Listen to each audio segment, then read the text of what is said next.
Greetings, greenhouse people. It's time for another episode of Tech on Demand, brought to you by GrowerTalks magazine. If you don't receive Grower Talks and Green Profit every month, head over to GrowerTalks.com and subscribe. We've been bringing news and information to the industry for more than 75 years, so if you're not a subscriber, it's about time. And speaking of subscribing, be sure to subscribe to the Tech on Demand podcast on your favorite podcast app. We're on Apple Podcasts, Spotify, Google, Stitcher, and I'm really happy to announce we're now on Odyssey. Once you subscribe, you will never miss an episode. I'm your host, Bill Calkins, and this episode is somewhat of a supplement to the GrowerTalks Biosolutions guide that was released in June of 2024. In fact, this was the second edition of the popular grower tool intended to help professional growers stay up to date on the latest research into biosolutions, as well as trialed and tested products and strategies. I'll put links to both the first and second edition in the show notes. Many greenhouse owners, growers, and IPM managers are moving down the path of softer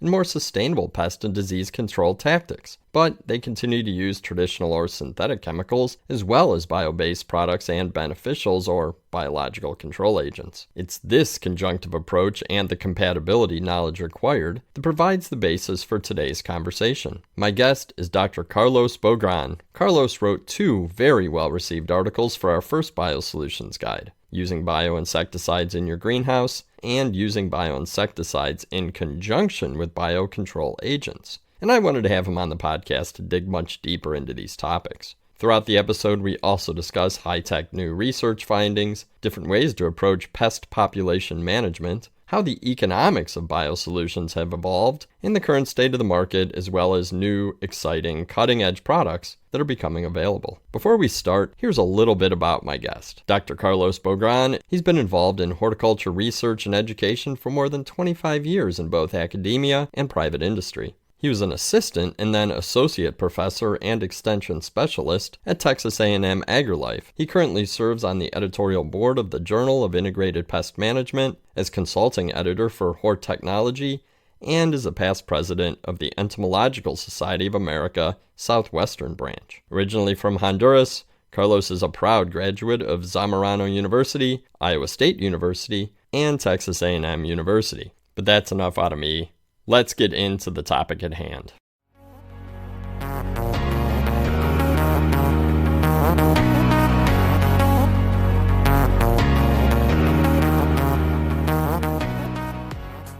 Happy to be joined by someone with a great deal of experience in greenhouse crop protection, but also a tremendous amount of respect in the field, due in part to his ability to discuss solutions that work in real-world greenhouse and nursery scenarios. That's why I called on him to discuss the topic for this episode, which is using bioinsecticides in conjunction with biological control agents.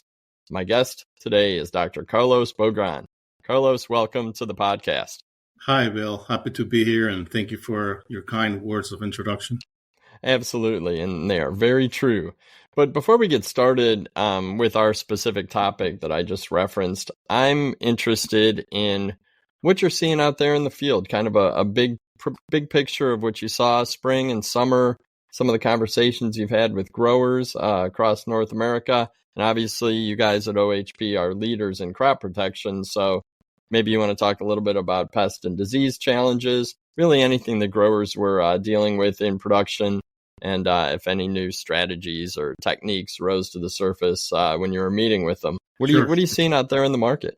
You know, in the start of the spring, there was kind of a scare of a new pest, new thrip species, the Thrips parvispinus.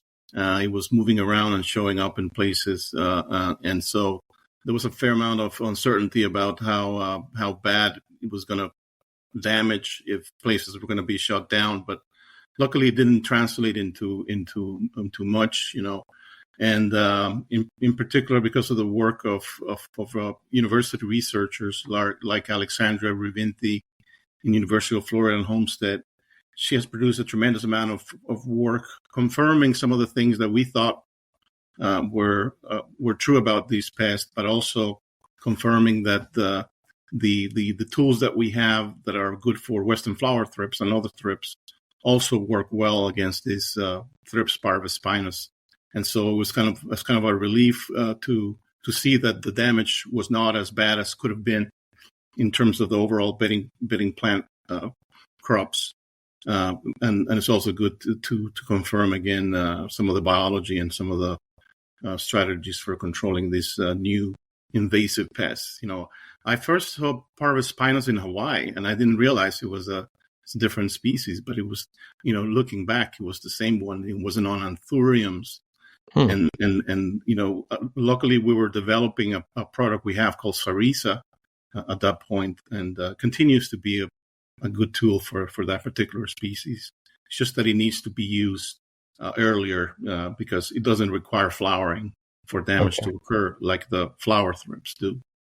So, but no, after MANTS in January, there was a good feel about this year in general, and I think growers didn't have major issues on pests and diseases that I could think of. There's always some aphids showing up early in the season, and some thrips, western flower thrips showing up, but I didn't hear of any major issues. And of course, the new thing is the more and more products in the biosolutions type portfolio, of things that are greener, so we have more of those types of products coming out. We are working on a microbial biostimulant, if you will, microbial inoculant, and so more and more of those products will be part of the complete program approach. As more biologicals get introduced, more a program approach will need to be considered instead of a particular insecticide or fungicide. No, and that's good to hear. I'm interested that you mentioned the Thrips parvospinus. From where I sit, it was really exciting to see so many people in the industry and researchers from Florida all the way up to Ontario kind of digging into that and coming up with solutions and rotations and identification charts. It seemed like a lot of people rallied really quickly. Obviously, it was an urgent matter with some nurseries being shut down in Florida. But like you, I haven't heard a lot about it this year, and knock on wood, it continues to be that way. But seeing it in Hawaii is really interesting. I'd never heard that story. Thanks for sharing that. And then the rest of what you said really segues well into our discussion. We've talked about some of what you're seeing out there, but really what I think I want to talk about today is how some of these biosolutions and traditional chemistries and microbials and all these things work together in a grower's toolbox. We've talked about compatibility and conjunction and these terms. And last year when we put together the Biosolutions Guide, you wrote a couple of really, really good articles that taught me a lot, and I know that the readers really appreciated. So that's what I want to dive into today. One of the terms you used was one that I haven't heard. I don't think I've heard many others use, but it makes a lot of sense, is augmentative biological control, along with compatibility and conjunction. And I'm interested what those terms mean to you in your experience. I do think that growers tend to think this way, compatibility and conjunction, but maybe they're not using those exact terms. Can you clarify those terms just a little bit? Yeah, thank you for the chance. Biological control as a tactic to manage populations of pests has really three major ways in which it's delivered, and one of them is augmentative control.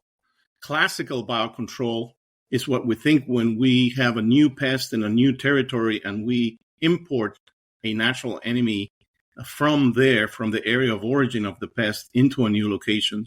That's what we know as classical biocontrol.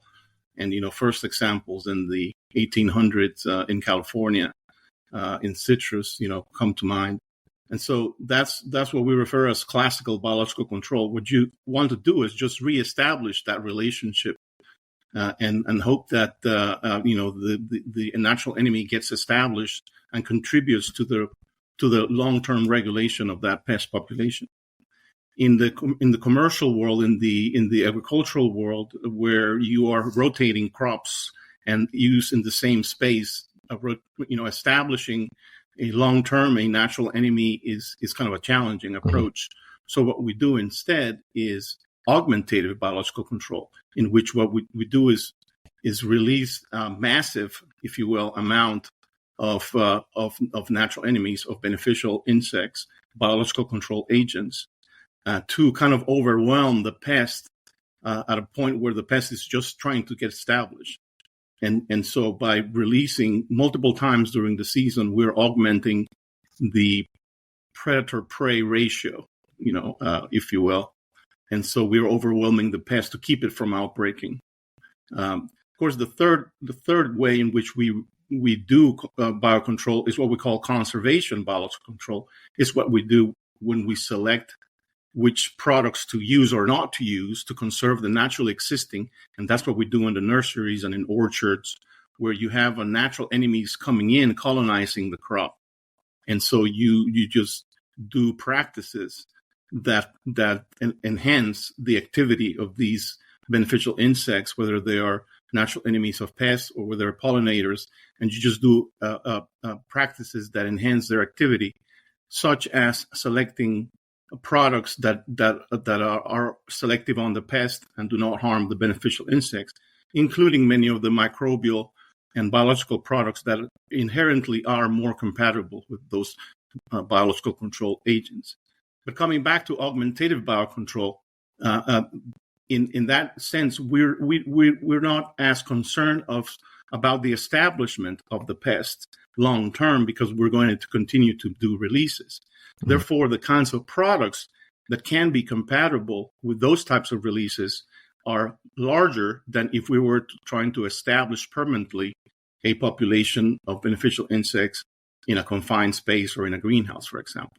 So augmentation biological control, as in general, is more integratable, if you will, into programs that use selective insecticides, fungicides, but also other biological control methods like biopesticides. Okay, that makes a lot of sense, and I thank you for explaining it clearly. And I remember, I don't know if we talked about it or if you wrote about it with the biological pest control going back to the 1800s, but I find that fascinating, and it actually makes a lot of sense that that's kind of a natural way to go about this. But I do understand that the augmentative does allow for a wider opportunities or different strategies that can be employed. Because you're not necessarily expecting a long-term establishment, right? Because you're going to use the space, for another crop in another year. Exactly, especially in ornamentals and in nursery, you're turning that space a lot. To get into a little bit more detail, when you are applying biocontrols and traditional chemistries, or however we want to call it, in conjunction, what are the considerations that growers need to think about? And I know enough to be dangerous about this, so I'm really not going to I'm not going to lead you any further. I'm just really interested in what you have to say about what growers need to consider, how you even talk to growers about it, and, when you're out meeting with them. Yeah, very good question. And really is a starting point, right? How's it even possible?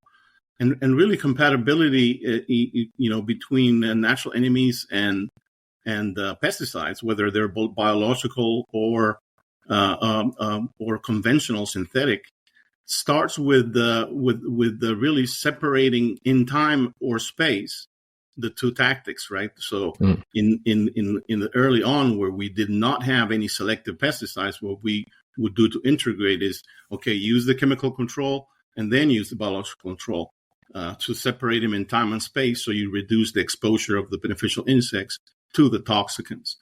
And so if you see that as one end of the continuum, on the other hand, you have things that you can use at the same time, right? Things that are not mutually exclusive, if you will, in their ability to not only control the pest, but also, keep the survival of the natural enemy. And so the more toxic the product is, the more separation you will have to be in time and space, right? The less toxic that product is in general, you don't have to. And so synthetic conventional products nowadays are selective enough. And how do you know if it's a selective or it's a broad spectrum? If you look at the list of products, the list of pests that is controlled in the label, if it's just a few versus this is a long, 10 pages list of pests, you can just by that say, okay, this is more selective than others. And there's certain mode of actions that are more specific. For example, the new diamide insecticides in general are much more compatible with the beneficial insects than other older groups of chemistry. So the mode of action is important as well. And then obviously the published literature, what the science tells us about the compatibility, which growers can get through companies that sell the beneficial insects or companies that also sell the biopesticides or the insecticides that develop that data to support their claims of compatibility. Are you seeing more, I guess, in general in the crop protection industry, is there more research, product development going into selective or more into broad spectrum? Is it moving towards selective more and more these days? It's a very good question because I don't think there's necessarily that's the pattern, whether it's selective or broad spectrum is whether or not it can pass the ecotoxicology restrictions that a product may have, whether it's selective or broad spectrum. You would think that if it's a broad spectrum, it has more restrictions, but that may or may not be necessarily the truth. Considering the new chemistries we have, you can have a very broad spectrum on the pest, but selective on the natural enemies, and so those concepts of broad spectrum versus selective versus safe are not always concurrent, if you will. Okay. But in general, it's just taking longer to register any of the synthetic compounds. Which is good and bad. We want safe products, right? But the growers need solutions, and so there's through my career, there's been a slowdown on the new types of compounds that come into the market, but that also justifies the conservation, the making sure that those products stay viable by integrating them into programs of IPM that enhance those activity of those synthetic, using them in the right place and the right tool. And we think it's a toolbox approach, right? You need sometimes you need a hammer, sometimes you need a screwdriver. Right. No, that makes a lot of sense. And I do think that the way you explain it is the way a lot of our listeners need to understand the market these days, and it helps to clear things up. You've talked about a couple specific products early on, but I'm interested in some of the research that's being done at OHP.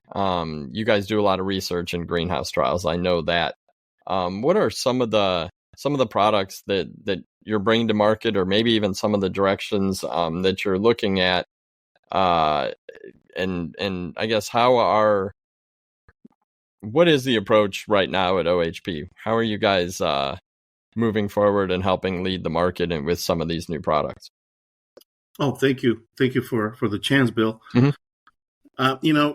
Kind of following up on the toolbox approach, we continue to seek innovation, whether that is in the synthetic conventional world or in the biological world. So we want to bring to the grower the latest, if you will, on products that are safe, effective, and are practical to use. Some of the research that we've conducted in the last few years involve label expansions of products that are currently in the market, but also compatibility work between those synthetic compounds and biological control agents that are used in biological control programs in greenhouses and nurseries. And so, for example, in the in the case of label expansions, we've had a lot of donor work to understand effectiveness of one of our fungicides, Astun, isofetamide. And so we now have lots of data supporting many more diseases than were first registered. Astun was only registered for botrytis, but we knew that it was active against other things. We just needed to generate the data. And now, we're very close to, we have EPA registration, and we're very close to state registrations for those expanded uses. We'll make that product. So we don't introduce a product and stop working on it. We introduce a product and we continue to develop it to the best of its extent of its abilities. On the other hand, on the biologicals, we've been working with Ohio State University, Dr. Luis Cañas, on a project for several years now, looking at direct and indirect toxicity of our synthetic products, Pradia and Sarisa. And we've had really great success in showing that, especially with predatory mites, since these products are not miticides, these diamides are selective on insects. In general, they're fairly compatible and have very short-term lived effects on spider mite and thrips predators. So you could use some of these products that, although are synthetic, to knock down a population and then go fully biological. Or before you sell the product, if something creeps up, just knock it down before sales using these types of compatible products. And so those are the two areas, label expansion and compatibility work, some of the things that we've been working with the last few years.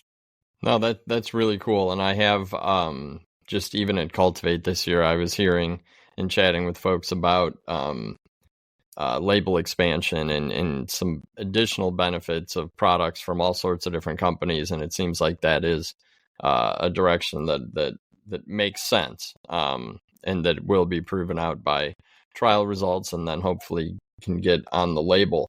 You mentioned direct and indirect toxicity. What do you mean by it? What do those two mean? I mean, I understand direct, but what's indirect toxicity? So the beneficial insects, say that you release, whether it's a predator or a parasite, can encounter the pesticide either by being sprayed upon directly when the spray is happening, or by making contact with residues on the leaf of the plant that has been treated, while the natural enemy is foraging to eat or consume, parasitize on the pest, right? So that's what I mean by direct and indirect. We try directly spraying the product right on the insect, just if it happens that it's cruising by and during the application gets hit directly. But then also indirectly, where we spray the plant and then during a period of time, release natural enemies and assess their impact on the survival. And so we assess the indirect effect. Okay, how long can I wait to do my releases, or can I just go ahead and release right after application? Can I wait a week? Do I have to wait 3 or 4 weeks? Usually that was in the early days. You would have to wait kind of too long. But now, again, with these selective products, you can get away by waiting hours and then do release, or even doing back to back, depending on the type of natural enemy. So that's what I mean, direct and indirect. Okay. Just one way to look at the impact. That's not the only way, but that's the way we've been kind of looked at, direct and indirect exposure. Okay, that makes sense. I actually heard an IPM manager from a greenhouse in Minnesota talking about that she was looking at how some of the synthetic chemistries that they were using were having indirect impacts on her biologicals, and it was one of those things she said it kind of went past, and thanks for letting me dig into that a little bit. That makes a lot of sense. Do chemical companies work with the biological products, the beneficial insects, the BCA suppliers? I mean, you talk about working with Ohio State. I'm sure that research is done using beneficial insects and BCAs from biologicals companies. Is there crossover in the industry? I think there's the goodwill on both sides, but Right. I don't have an example for you of a successful project. We at OHP, we've don't want to mention necessarily names, Nope. but we've had good interactions and good kind of brainstorming sessions with them, but in my case, we're not going to wait. We're just going to do work in compatibility, Right. Because we want to make sure the science is used in making recommendations and decisions. That makes sense. And there's charts coming out from both sides that help growers an awful lot. So nothing. Right. We don't have anything against each other. But I think that's coming. Especially as more of these biological control agents are, the new ones are out, but also the biopesticides. Mhm. You really need to figure out how to best make them work together, and you can do a lot on the field. But you need to generate hypothesis to test by doing more basic work with cooperators, and so that would be an ideal type scenario. Those types of contributions. So I appreciate the question. Mm-hmm. Well, and I see folks together on panels at industry events, and I figure that conversation continues after the panel ends, and everybody's professional out there, so it makes sense. And I agree. I'm sure it's coming in the future. Before we close, like I've mentioned educational sessions quite a bit. That's really my my introduction into a lot of this is listening to experts on panels at conferences. And those educational sessions tend to be packed. And I know growers have a lot of questions.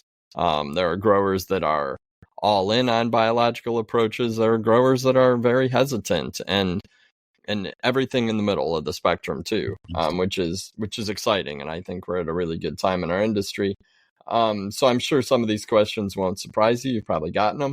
But so in your greenhouse, you're a production manager, you're taking care of your day-to-day business. You got to produce an excellent crop going out the door in order for it to sell. When you're looking at a biological approach and it's something that you want to put in place at your greenhouse, is there a time when it is absolutely necessary to pull out the big guns in terms of synthetic chemistries and just go into your chemical room, get something and take care of the problem? Or is it even an either and approach, or is it something that you can address using the methods, the compatible methods that we've discussed? Yeah, I think definitely one of the things you can count on a biological control program or a biological program in general is that it's going to fail at one point. Is one of the trade-offs that we have, and that's why we kind of create the conditions to change the probabilities of failure, on our side. But for somebody that is starting you up or has a very challenging production system, it's not hard to miscalculate, and a population reacting in a way, or the weather changing on against us, for better or for worse. And so yes, I do again believe in the toolbox approach. Having preparing the conditions that are going to favor the biological program, but maybe having a safety net in case because you want to sell, you want to get compensated, right? And if you've already invested, but again, the risk management part of it is important, because in a biological program, you really need to be more in tune with what is happening in the field in terms of population density, the number of insects per area or per plant, not just a number, just the number per area, so that you can make decisions. So counting insects, monitoring areas, at least putting numbers behind, becomes really important in reducing the risk of failure, because that will give the grower an opportunity to react in time with perhaps still with some of the big guns, but they will be much more effective under lower population, and so less. They can do spot treatments sometimes, or again use biopesticides that are more compatible, but still produce a good enough knockdown. So having information on pest densities really is key to making a biological program work.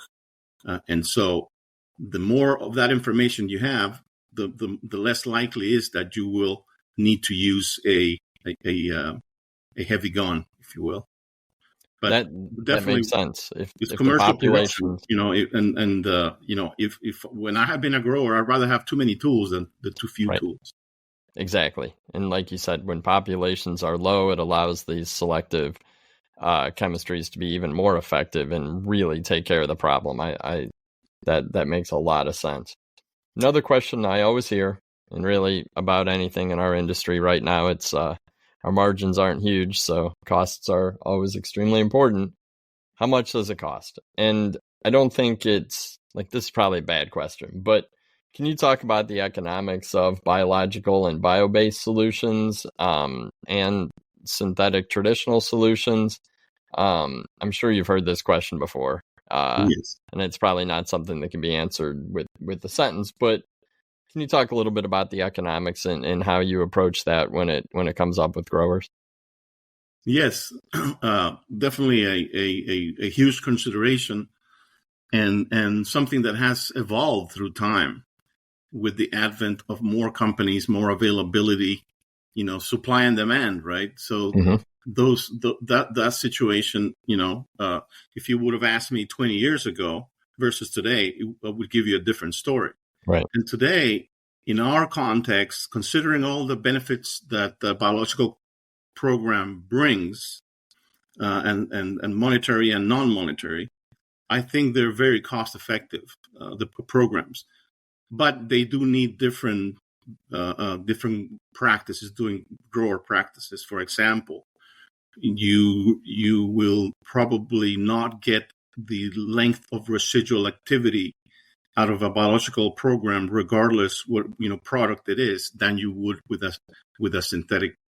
So that means that you may need to do it more frequently. But usually the per gallon cost of a biological is cheaper. But you have to use it more frequently, so it compensates, right? Now, just talking about that example, what's the difference? What's the cost of putting a mask and a respirator on versus doing without? There's a cost there that needs to be accounted for, non-monetary costs, right? And that in the beginning we didn't account it. We just looked at, okay, what's the price tag here and the price tag there, and so that's really not a fair comparison. So I would say that nowadays costs of biological control programs, one, they have gone, the prices have not increased as rapidly as the chemicals, but second, you're getting a lot of benefits that are inherent just because of the type of technology you're using that you need to take account of, and you cannot just oversee. Yeah, including marketing of the products, right, and responding to the needs of the consumers. But yeah, when I first was studying the economics of biocontrol programs, what we did was to calculate, okay, how much will a full application cost? Okay, how much money could we spend if we were to apply this pesticide through the season? In that example, we're comparing to imidacloprid that lasted 10 weeks. So how much can we spend on a marathon in a imidacloprid formulation application? Can I do the same by buying parasitic wasps for that amount? And we proved that three out of 4 times you could spend the same. But again, the change in paradigm, the change in approach, especially having an intensive monitoring program so you don't get into the failure zone, becomes really important. So it's a change in behavior, really. So economic comparison needs to account for these other factors. That makes so much sense. I'm glad that you shared some of those examples. I don't think that growers should look at either approach as cost prohibitive if it's taking care of the problem. And like you said, scouting, monitoring, this is where you can really help bring down the costs by knowing your numbers, knowing the data, finding the hot spots, and really taking a strong approach to your IPM. I did, before we wrap up, want to leave a few minutes or a minute for final thoughts. This is a complex topic. I'm sure we could talk about this for hours, and there's probably still a ton of questions that we'd leave on the table. It's something that's top of mind in the industry right now. It's certainly something that we at GrowerTalks and are really trying to dig into and share as much information as we can, get everything out in the open. What have we missed? What do you want to leave listeners with before we close today? With a sense that is getting better. That we are in exciting times in terms of crop health protection, because in both sides of the equation, the consumers and the producers are going towards more sustainable approaches, and so that's very good. But also, don't forget or don't discount modern science that has produced very good synthetic products that are also compatible, with natural enemies. So the whole biopesticides, they are in general more compatible because they're natural. They have co-evolved in many cases. The beneficial fungi and the parasitic wasp, using the same hosts, they have co-evolved. They have mechanisms to distinguish and avoid each other and avoid those negative interactions. But there's also synthetic chemistry that is very precise, is very accurate in terms of where, and so it has the chance. So although we are we also always want to favor nature. We don't want to forget about technology, real advances in technology that allows us to really integrate and take advantage of both sides of the world. It's true, and the technology is amazing, and the science behind it has evolved in so many ways. It's fun to watch.